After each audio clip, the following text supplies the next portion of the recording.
अयोध्या में व्यापार अधिकार मंच के संयोजक भाजपा नेता सुशील जायसवाल ने की प्रेस वार्ता। फैजाबाद के नगर कोतवाली अंतर्गत खिड़की अली बेग आवासीय कार्यालय पर व्यापार अधिकार मंच के संयोजक भाजपा नेता सुशील जायसवाल ने मीडिया से बात करते हुए बताया कि हमारे देश में व्यापार करने व्यापारी समाज वर्ष भर व्यापार के साथ साथ अधिकतर व्यापार विभिन्न और ज़्यादा फेस्टिवल पर आते हैं निर्भर रहता है और समाज के विभिन्न वर्गों के छोटे बड़े प्रमुख त्योहारों के अवसर पर ही रोजगार पर और निर्भर होते हैं। उनमें से धनतेरस दीपावली मुख्य रूप से है। बृहस्पतिवार बंदी के दिन धनतेरस पड़ने से अयोध्या क्षेत्र का व्यापार श्रम विभाग और गाइडलाइन के चक्कर में प्रभावित रहा।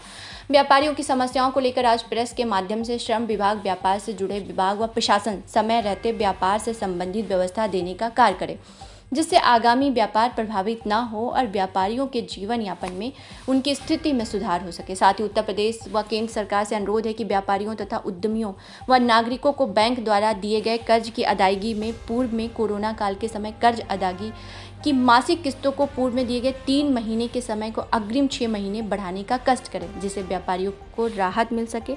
इस मौके पर शैलेंद्र सोनी, रामू जिला उपाध्यक्ष रमेश जायसवाल, महानगर अध्यक्ष सहित पदाधिकारीगण मौजूद रहे।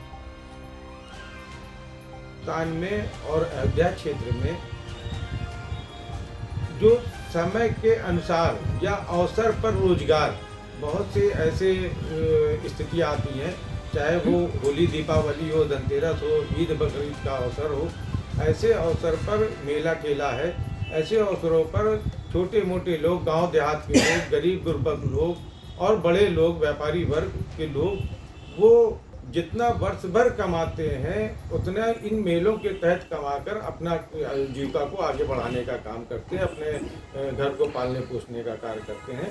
और पिछले दिन जो है धनतेरस हमारे यहाँ बृहस्पतिवार को पड़ी, बंदी के दिन है। तो श्रम विभाग का और शासन का एक ये भी होना चाहिए कि दिशा निर्देश पहले से ही आ जाना चाहिए, क्योंकि भ्रम की स्थिति पैदा होने की वजह से जनपद का व्यापार पूरी तरीके से प्रभावित रहा। उपभोक्ता और व्यापारी असमंजस की स्थिति में रहे, जिससे या तो वर्ष भर उनका माल जो बिक नहीं पाए या वर्ष भर सहेजे, और जहां वो कमाने की सोच रहे थे वो बराबर पे ही छूट पाए। ये भी बहुत बड़ी स्थिति है। तो इन चीज़ों को आने वाले समय में, चूँकि अभी हमारे यहाँ कार्तिक का नहान है, मेला है, और जो अभी आपका जो है 5 कोसी और 14 कोसी प्रतिमा है, साथ ही साथ अभी 9 वर्ष की स्थिति आएगी। तो इन सारी चीज़ों को देखते हुए, समय का ध्यान रखते हुए, जिन जिन लोगों का कारोबार होना है, कहाँ होना है, कैसे होना है, क्या गाइडलाइन है, उन चीज़ों को सारी स्थितियों को क्लियर पहले से कर दी जाए, जिससे कि किसी को असमंजस की स्थिति ना हो। जो लाभ कमा सकते हैं वो कमा लें, क्योंकि वैसे भी अर्थव्यवस्था और रीढ़ टूटी हुई है। तो ऐसे में कोई भी अगर कुछ कमा ले रहा है, अपने परिवार को पालन पोषण कर ले रहा है, तो उसकी छूट और व्यवस्था देने का कार्य इन लोगों को होना चाहिए। क्या इस संदर्भ नहीं, ये ज्ञापन देने की बात नहीं है। ये तो हम लोग आपके माध्यम से मांग कर रहे हैं, और अगर आने वाली स्थितियों में अगर सुधार नहीं होता है तो जरूर इस विषयों पे भी सोचा जाएगा।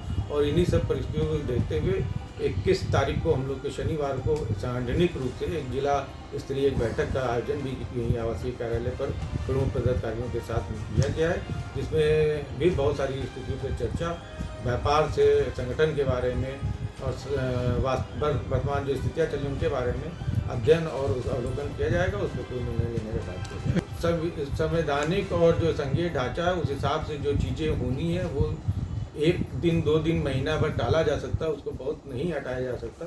उन चीज़ों में सरकार को ये देखना चाहिए, और सरकार देख भी रही है। कितने ईवीएम, जहाँ पे जितने ईवीएम लगते तो उसके 3-3 गुना ईवीएम की व्यवस्था की गई। यहाँ ही कुछ चीज़ों में कहीं न कहीं एक चुनाव हुआ है, तो इस चुनाव से सीख लेके आने वाले जो और चुनाव है उसमें वो उन चीज़ों में सुधार कर सकती है, और उसमें सुधारना भी चाहिए कि जिससे कि इस कोरोना संकट को ज़्यादा से ज़्यादा आम जनता से दूर रखा जा सके।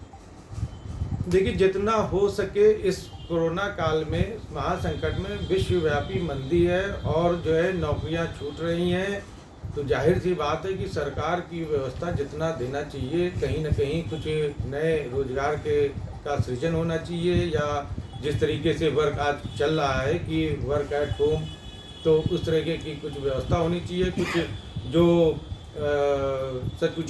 जो लघु उद्योग हैं उनको बढ़ावा देना चाहिए, कि जिससे वो अपने घरों पे स्वनिर्माण करके या अपनी चीज़ों को बना के या कार्य कर सके।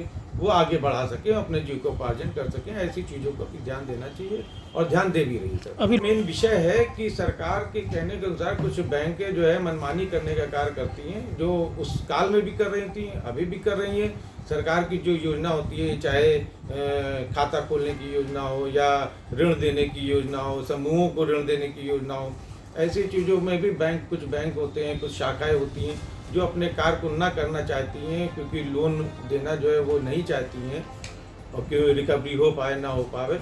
तो उन चीज़ों पे सरकार को कठोरता से कार्रवाई करनी चाहिए, ऐसे बैंकों पे, ऐसी शाखाओं पर, ऐसे कर्मचारियों पे जो सरकार की बातों का अवहेलना कर रहे हैं और उनका निरादर कर रहे हैं और जनता तक जो चीज़ें पहुँचनी चाहिए उसको पहुँचने में रुकावट पैदा कर रहे हैं। इस शुभ अवसर पर आप सभी को, आपके परिवार को, आपके मित्रों को, आपके चैनल को, आपके अखबार को ढेर सारी शुभकामनाएं, ढेर सारी प्यार हमेशा हम लोगों को मिलता रहा, हमारे साथियों को प्राप्त होता रहा। उसी तरीके से इस वर्ष आने वाले जो वर्ष है जो चल रहा है हम लोगों के, इसमें भी हम लोगों को प्राप्त होता रहेगा। और मिठाई प्राप्त कर ली हो तो इच्छा आप तक हाँ अरे कर दें भैया तो आप ठीक है। चलिए बहुत बहुत धन्यवाद आपको। इनका नाम हम भूल जाए थे यार।